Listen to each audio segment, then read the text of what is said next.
Hello viewers, আজ আমি তোমাদের মাছের এই রেসিপিটা করে দেখাবো।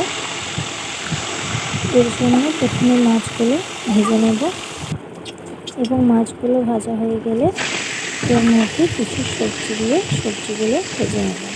সবজির মধ্যে আছে পটল, কাঁচা পেঁপে আর আলু। ভিডিওটা ভালো লাগলে একটা লাইক দেবেন এবং চ্যানেলটাকে সাবস্ক্রাইব করে দেবেন। এরপর কড়াইতে তেল দিয়ে কালো জিরে আর তেজপাতা ফোড়ন দেব। তার মধ্যে দিয়ে দেবো পেঁয়াজ কুচি।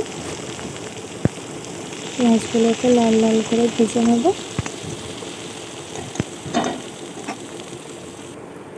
এর মধ্যে দিয়ে দেবো রসুন বাটা, আদা বাটা,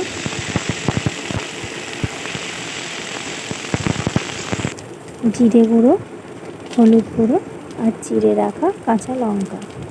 এরপর এর মধ্যে একটু জল দিয়ে মশলাটাকে ভালো করে কষিয়ে নেব।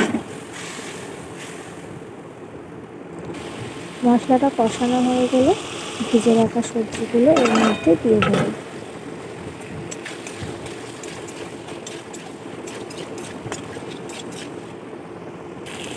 এবার এর মধ্যে জল দিয়ে দেব আর তার সাথে দিয়ে দেব স্বাদ মতো নুন এবং 1 চামচ চিনি।